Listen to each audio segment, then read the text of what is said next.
I watched the entire interview of Alec Baldwin on the ABC special, and if what he describes is exactly what happened, he needs to go to jail.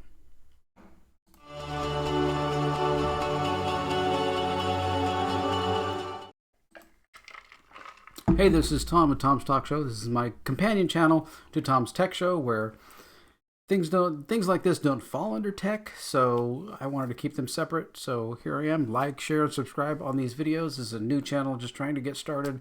Maybe someday it can be monetized, but with the subject matters that are going on, it's highly unlikely, which is why I wanted to separate it from my other channel to protect my other channel.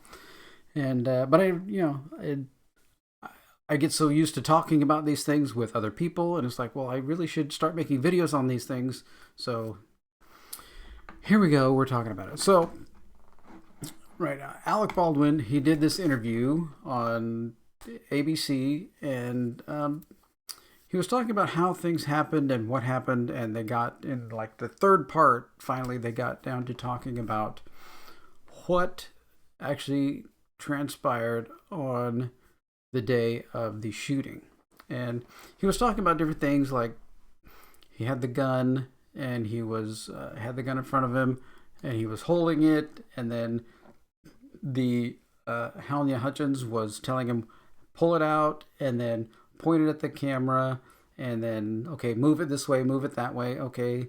And then he would, at one point, he pulled the hammer back. Well, if it's a single action revolver, then even if you don't get it all the way cocked open so that you need the trigger to fire, because he said, I didn't pull the trigger. Well, if you have a single action revolver and you pull the hammer back and let it go, when it moves forward, it still has the same force as if you had pulled the trigger, and whatever bullet is there is going to be ignited and fired and shot and projected. So in the interview, he is talking about the fact that he has the weapon. He's been told that it's cold, but he didn't do any check on it. He didn't, bother. I mean, at least, open the cylinder there and look and see if there's bullets in it. I mean, at least do that. I mean, even many, revolvers, you can kind of see, through the side that whether there are bullets there. So you could actually maybe spin it and see if there's bullets, or just turn it a few times. Okay, wait, there's a shell in here. What are we doing? But he didn't do that, even though he says from the beginning of his career, he's been told not to do that. But for me, my own responsibility, I'm the one with the gun. I'm the one holding the gun. I want to personally verify that. I mean, there's no, scold me as many times as you want along the way.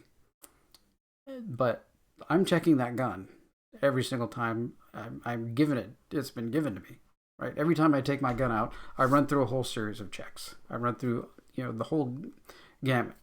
Make sure the chamber's clear, make sure the magazine is out, which he incorrectly describes as a clip. I think in this film he calls it a clip when it's actually a, magazine. I think he said one time in the thing, so that is a little wrong. It means he's fairly unfamiliar with guns, which leads me more to think you need to check these things and not just rely on someone else. But so he's there, he has his hand up with the gun, and he pulls the bolt back, he pulls the hammer back, and then they said, Halyna says, okay, that's fine, we're done. And then he says he releases it forward. Well, if you just slowly let it forward and let it sit, the gun will not go off. But if you pull your finger off and it goes forward, the gun will fire. You've seen things where you're in the movies and the guy has the gun and he's just going like this and firing. That's because all he's doing is holding the trigger and pulling the hammer back, and it's immediately throwing that hammer back to fire a bullet. So that's the same concept. You pull that back and you just let it go. I mean, in his thinking, he said, I let it go back. I released. He he thinks he gently moved the hammer back. Well, obviously he didn't. Obviously he let it go fast enough to where it ignited the powder of the bullet and projected the shell. Now, where the shell came from, that also needs to be determined. But if you go and you look on the definition here of basically involuntary manslaughter, that's, I think, what this is. Involuntary manslaughter is the unlawful killing of another human being without intent. So the big thing is the absence of intent. He had no intention to do this, to kill this person.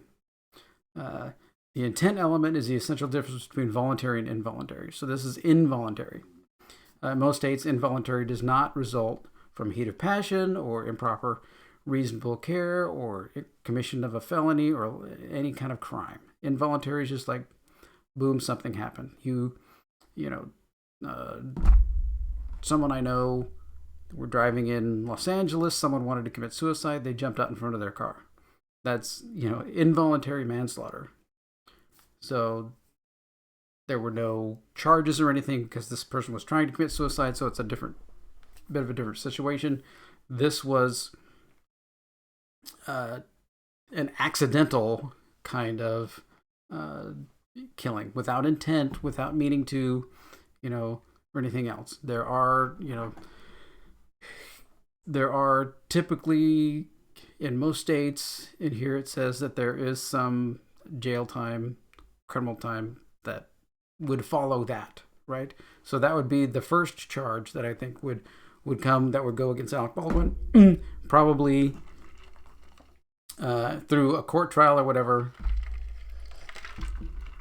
There would be no jail time, maybe a fine. I think he's going to fairly well monetarily take care of the family. I think he's probably going to do that, which is, this is a huge tragedy, and I think he is going to do something. I mean, everybody's saying, yes, he's acting. I'm sure that a lot of this is acting. I'm sure a lot of this is performance, and I think that him getting and going and doing this interview is a performance to get ahead of the narrative, right? Hollywood is all about narrative. It's all about how can I spin this? And so he's trying to spin this in his direction. It doesn't stop him from commenting about police shootings and other things that police are shooting people and everything else. I'm not going to stop him from doing that on Twitter, of course, but this situation is he wants to move things, in his direction when it's him being the one behind the weapon. Now, next, him being, producer, and being, everybody saying, well, he's also ultimately responsible. It's like, well, yes, but in a sense, no. I don't think that it would, by the time any charge would flow all the way up the chain like that, it would be pointless to try and charge everybody along the way. Now, in this story, he says the AD, assistant director, I believe that is, handed him the gun and said it was a cold gun. So my question is, why did the AD tell him that it was a cold gun? Did the AD not check it?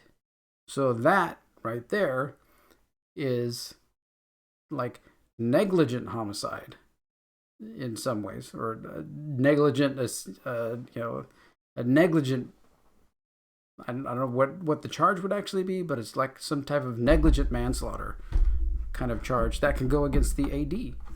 If he's handing somebody a gun and telling him, okay, this thing is, clear, you can do, whatever you want, it's fine, to be able to take this weapon and use it as you will because it's cold, there's nothing in it, when there actually was something in it, means he didn't check.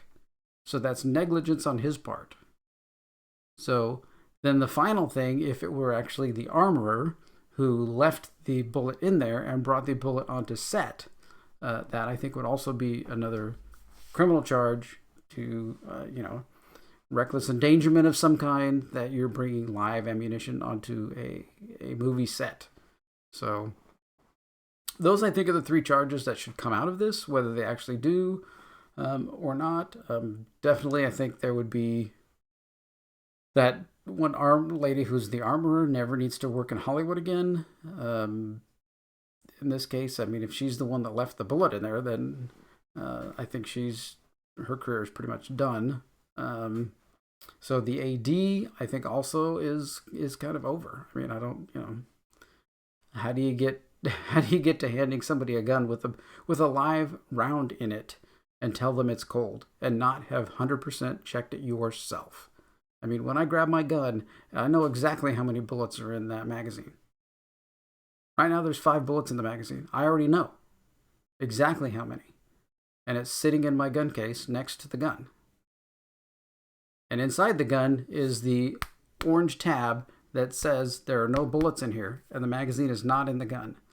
So that I know if I need to use it, I need to eject that orange tab and then load the magazine and rack it once, and then I'm ready. Then I have 1 in the chamber and 4 in the magazine. I know exactly how many are there at all times. AD cannot give you a gun and tell you that it's cold and have checked it. So I think one of the big things is the AD is probably might need to, since he's the one that gave it to him cold, he might need to actually do, some penalty. Alec Baldwin, I think he needs to be charged, yes, but I think he can plea deal to a fine and no jail time or anything. I think that would be fine. I think he's going to live with this for the rest of his life. I think that's, more than enough punishment for him living with it. Although he does say he's not guilty, he doesn't feel bad, which is really kind of worrying. He is going to, or that he doesn't feel responsible. I think in the videos what he said, he doesn't feel responsible for it. So that's a little worrying. But from how he looks and everything in this video, really seems like he's been under a lot of stress over the whole thing. So, that's really going to be his punishment for the rest of his life. He said he's never going to do any movies ever again that include any guns. So, that's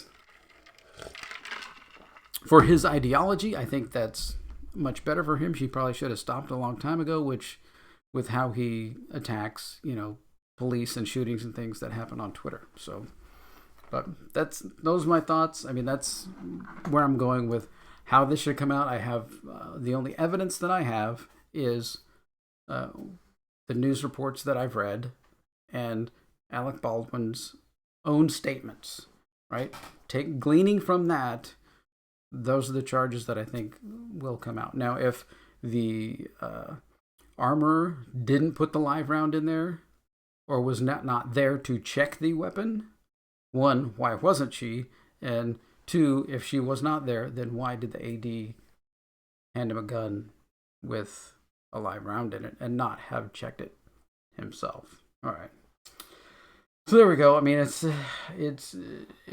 very tragic, and we don't. I think the Deadpool movie had one of their stunt people die in a stunt, which was very,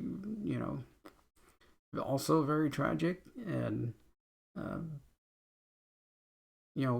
lost people in my family, not to tragedy, but just to a lot of different things, and losing somebody in your family is hard, and losing somebody you work with and losing somebody that's a good friend, all of it is hard. And we have, for me and my family, we have our faith and our belief in God to try and get us through these things and comfort us through these types of things. And that's what I do. I just pray for Alec Baldwin, that he can handle this, and that maybe this will change his attitudes and change his mentality a little bit about how he acts and reacts to different things out in the world. So, but anyway, those are my thoughts, and that's the charges I think should be brought. But like I said, I'm not on the inside, but just from the outside, looking at all this information, that's where I'm going. All right. Well, thanks for watching. Like, share, and subscribe my new channel here, and take care.